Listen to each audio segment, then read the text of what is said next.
Chess YouTube, what is happening? So, in this video, Magnus Carlsen and Alireza Firouzja, they just played a series of online blitz games on chess.com on June 16th, 2025, and this is the best game out of the bunch. I know, I checked all of them. This is by far the best one. You don't want to miss this game. All right, in the game, Magnus here, playing as white. Opens 1d4, Alireza, knight to f6, then c4, e6, and here, Magnus, he goes for the move knight to c3, maybe the most aggressive move here, threatening e4 right away, and in response, Alireza, the move is bishop b4, heading straight for the Nimzo-Indian Defense, and the idea is simple. White was threatening e4, but now the knight on c3 is pinned to the king on the e1 square, and therefore, if white goes e4, black captures the pawn on e4 like this, as again, that knight is pinned.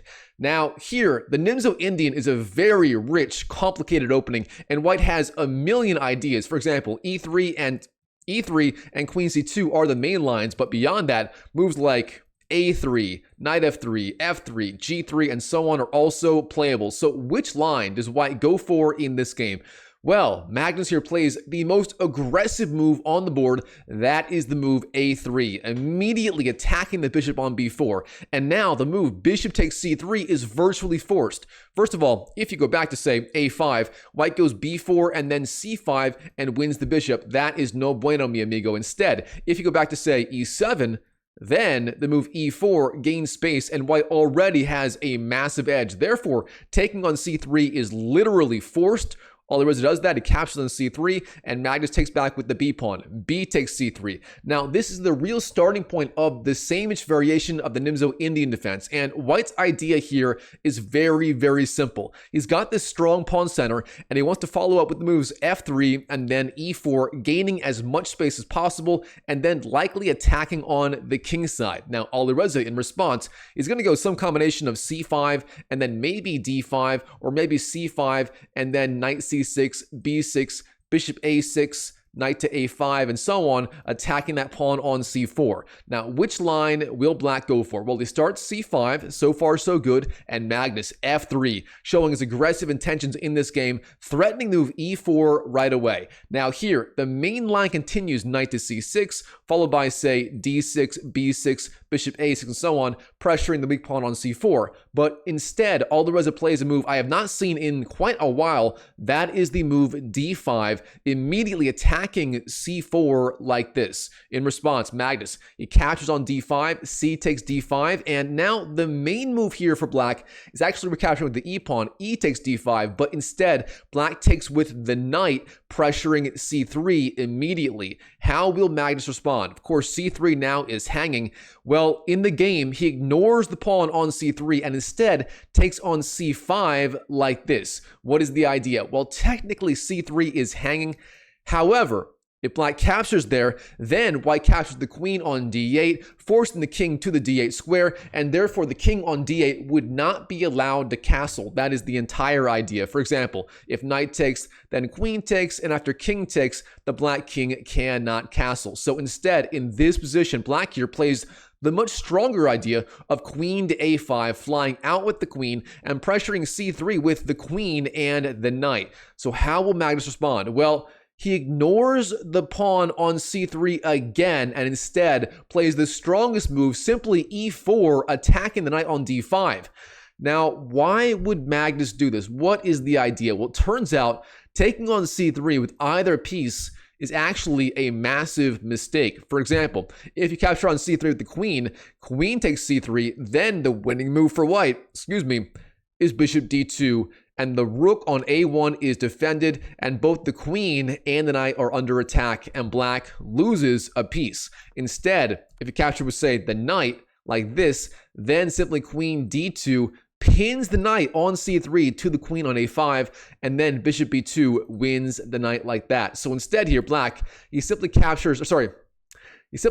back with the knight to e7, retreating, intending either queen takes c3 or c5 in the near future. From here, white goes bishop e3, defending c5, and again, black refuses to capture on c3. It turns out if you take on c3 right now, then the move is king to f2, and shockingly, the king is actually pretty safe on the f2 square, and white gets a massive advantage. Instead, black here, he castles, and then we have queen to b3, defending c3 once and for all. Now, in this position, white here is temporarily up a single pawn on the queen side. He has the extra pawn on perhaps c5. However, his pawn structure is actually quite terrible. The pawns on c5, c3, and a3 are all super, super weak. And therefore, in the long run, black should be able to regain one of those pawns and claim the edge. All right, now black here. Knight to a6 is the move, pressuring c5 with the knight. And white, he ignores the pawn and instead goes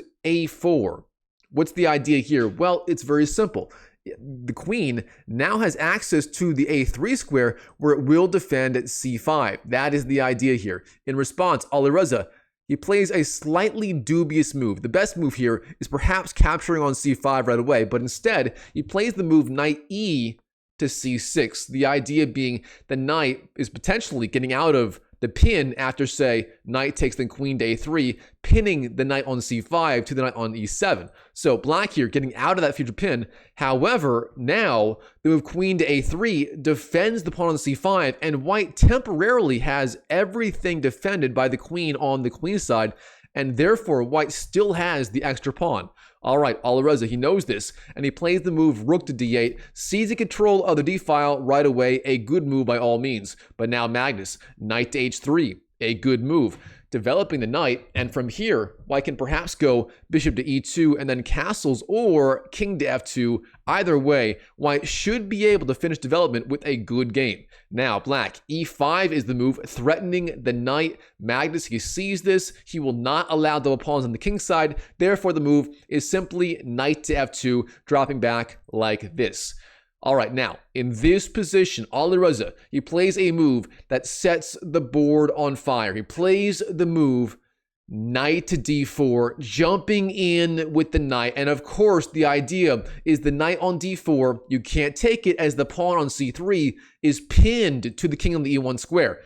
So, Magnus, how will he play here? Well, it turns out the best move, and this is a shocker, is long castles. You want to do this, getting your king out of that pin, threatening to capture on d4, and so on, and white should have a good game from here. But instead, in the game, Magnus, he makes a little bit of mistake. He takes on d4 like this, and suddenly, Alireza is in the driver's seat in this game. He captures on d4, e takes d4. Now, Magnus, he captures on a6. Bishop takes a6, knocking off that piece. Black takes back, and then we have rook d1 attacking d4. But here, Alireza, he plays this simple move d3, and the pawn on d3 is now defended by the rook and the queen, meaning white cannot take it, and black, again, is still in the driver's seat in this game. All right, Magnus, he finally castles. Short castles is the move, and then we have bishop to e6, developing and finally connecting those rooks. So both sides have completed development. The middle game has begun, and how will Magnus proceed? Well, of course, the pawn on d3 is the big factor in the game. White has to blockade that pawn and try to capture it. So he starts with the move rook d2, intending rook fd1, a very solid idea. In response, black, the move is rook d7, also trying to double those rooks, but instead, bishop c4 right away was maybe a little bit more precise. So, rook d7 in the game. And then we have rook fd1 and rook a to d8. All right, now, Magnus. Queen b4. The queen slides up and applies a little bit of pressure to the pawn on b7. In response, bishop c4. The bishop flies out and defends d3 in advance. Now, black here, he has to maintain the queen on a6 to defend the bishop, so that is a slightly awkward setup, but black overall should be okay. Now white, knight g4, activating this piece, threatening knight to e5, hitting both the rook, the bishop, and the pawn on d3. That would be an outstanding square for that piece. So in response, black here, queen to e6, attacks the knight, pressures it, and also defends the e5 square in advance. Now instead, knight to e3 was played, attacking c4 again, and black again has to respond. And black's move here, very creative, bishop b3, intending, most likely, bishop to c2. Now, we have rook e1, sliding over with the rook, getting out of the attack of the bishop, And now Alireza, he plays a very strong, very aggressive move. Pretty much the only move grandmasters play these days as black or as white. The move is h5, attacking with the h-pawn. Prince Harry, the h-pawn, has entered the game. Now, here, Magnus, c4, blocking the defense of the bishop. Now, this piece on b3 is hanging. Therefore, black goes down to the c2 square. Bishop c2 is the move, and the bishop is once again defended. And now, very importantly, if white takes on c2, then after black recaptures all this tension on the d-file, that would be very complicated, but very playable. But instead, Magnus goes for a more aggressive idea. That is knight d5, jumping up with the knight, eyeing the f4 square, and so on. In response, h4, the alpha 0 pawn, Prince Harry, the h-pawn, flies down the board, threatening h3, trying to soften up these kingside squares. In response, h3 is the move, blocking the alpha 0 pawn once and for all. But this was not completely necessary. Instead, the move f4, threatening potentially f5, may have been a little bit stronger. Instead, h3 played in the game. Then queen to c6. The queen flies over and pressures a4. Now, e5. Magnus is going for the attack in the center here, pushing his e-pawn. Now, black, rook to c8, sliding over with the rook, opting not to capture on a4 right away. Of course, that pawn was hanging. You could simply take it, but instead, rook c8 played in the game. Now, we have knight e3. The knight drops back and once again threatens this bishop. And in response, Alireza, he captures the pawn on a4, finally winning back that one pawn on the queen side. And now, of course, the pawn on c5 is also under attack by the queen. How will Magnus respond? Well, in the game, the move is rook to a1, pressuring the bishop. The bishop moves, and then Magnus captures on a7. Rook takes a7, pressuring b7, and so on.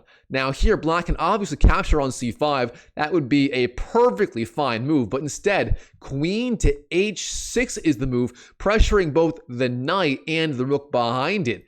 Now, we have knight f1, defending both pieces, the knight and the rook on d2, and then queen to f4, the queen flies down and pressures e5. In response, rook takes b7 is the move, then we have rook takes, and then queen d4, attacking the king, king to h2, and then queen takes e5 with check. In response, king to h1 is the move, and then finally, rook takes c5. And in this position, despite all the complications, the game is still roughly level with even material. Black may be slightly better thanks to his very strong pass pawn on d3, but overall, Magnus here is certainly still in the game. Now, the best move here for white is going to be queen to a8, attacking the king on g8 right away. But instead, Magnus here, he plays an unthinkable move. He plays the move queen to c8. Now, you don't have to be the GOAT of chess like Magnus to figure out why this move right here is a mistake. So comment down below if you think you see why this move right here is a mistake. And the idea is obvious. The rook takes the queen and black wins the game. But for some reason, Alireza, he either doesn't see this or he respects Magnus so much he doesn't capture it. He plays the move king to h7, and this is not a typo. This is the actual move played in the game. He doesn't take the queen. He slides the king over, and then Magnus, queen to g4, the queen slides down and pressures h4, and the game goes on. Now, queen to e1, attacking f1, king g1 defends, and then rook to e5, the rook slides over. Now, rook f2 defends f1. Further, we have g6, then queen takes h4, wins the pawn, king g8, queen d8, rook e8, and then queen d4 sliding back down. And again, Magnus here, he's up one pawn in the endgame. He has decent winning chances. Of course, Alireza, with the strong pawn on d3, he should be able to defend. Now, we have rook e2. The rook slides down, pressuring f2. But so far, Magnus, he still has everything under control. Everything is currently defended. In response, we have queen d8, king g7, queen d4, and then f6 blocking the attack. Then queen d7, attacking the king again, king to h6, and queen d4. Now, king g7, and here in this position, Magnus makes a big mistake. He plays the move c5. Now, why is this move so bad? Well, it turns out it's a little bit slow, and the pawn on c5 is now weak as well. Instead, the move here, the best move according to the engine, is actually g4, intending g5, as the pawn on f6 is pinned to the king. That would be the strongest way, but instead c5 played in the game. Also a logical idea, but quite a bit weaker here. In response, rook to e7. The rook slides back and defends. Now, Magnus, how does he want to play this position? Well, he goes for the most aggressive idea here. That is f4, intending f5, attacking and trying to force out more weaknesses on the king's side. In response, we have queen to e6, defending f5, but Magnus, he is not slowing down. He plays f5 anyway, giving up the pawn to damage black's pawn structure. In response, we have g takes f5, winning the pawn, and then knight g3, attacking f5 immediately. In response, Alireza, queen to e1 is the move. This move turns out is a slightly weak move. Instead, rook d7 was a little stronger, attacking the queen. Now, queen e1 played in the game, attacking the king, king to h2, and then queen to e5, offering the queen trade. And Magnus here, he did not have to go for it, but he does in the game. He trades queens with the move queen takes e5. Of course, queen c4, avoiding the trade, was also possible. Instead, queen takes e5, then rook takes, and then c6, pushing that passed pawn. Of course, passed pawns must be pushed, a decent idea. And now black, rook to c5, defends the pawn and attacks c5. In response, we have knight takes f5, capturing the pawn and hitting the king on g7, king to f7, and then knight d4 defends the pawn and also pressures c2 like this. Now, bishop a4, the bishop slides back to the a4 squares and pressures c6. In response, rook d2 pressures d3. Now we have bishop takes, then knight takes, and rook takes. So in the endgame here, Magnus, he has the one extra pawn on the king's side that might be enough to win the game. It might not. It all depends. But of course, we are in time pressure here. Alireza has 7 seconds versus just 18 for Magnus, meaning literally anything, and I mean anything, can happen in this game. Watch till the end because there is a shock twist ending at the end here. All right, rook c5, then rook f3, f5, king g3, king f6, h4, rook c6, and king to h3. Then rook g4, g3, rook a4. Both sides kind of sharking around here, trying to find an opening. So far, Alireza defending very, very well. Both sides sharking around. And here, Magnus, he captures the pawn on f5, which is not a problem if Alireza finds the most precise move here as black. Now, this is a good time for a puzzle. If you like puzzles, pause the video right now and try to figure out the most precise response for Alireza to save the game. Of course, he has literally 4 seconds left, therefore it's going to be hard to find.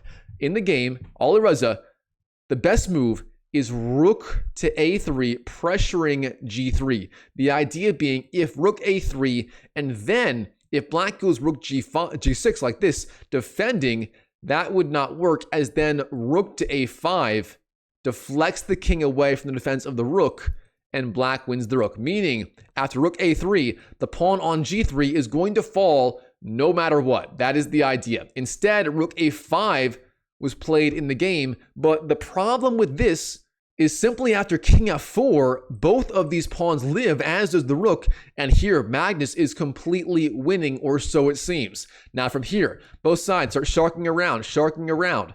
Magnus defending g3, but not really pushing his pawns very much, and we keep going until here, Magnus h5, the pawn march begins, then g4, and then here in this position, king to h7 is completely winning. Instead, king g6 played in the game, and here the move king takes g4 is good for black, but instead, rook to a8 played in the game.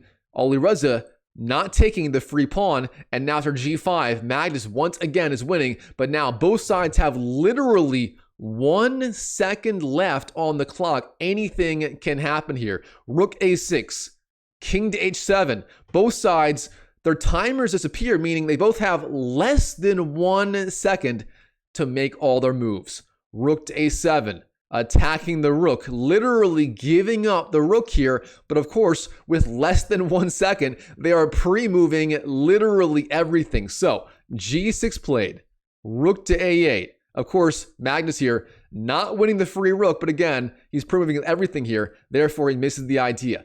g6, rook to a8, h6. Who is going to run out of time first? Rook to b8, rook g8, offering the trade.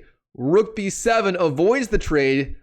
G7 blocks the attack. Both sides still have less than 1 second. We can't figure out how much it is because the timer has disappeared. And now, Rook B6.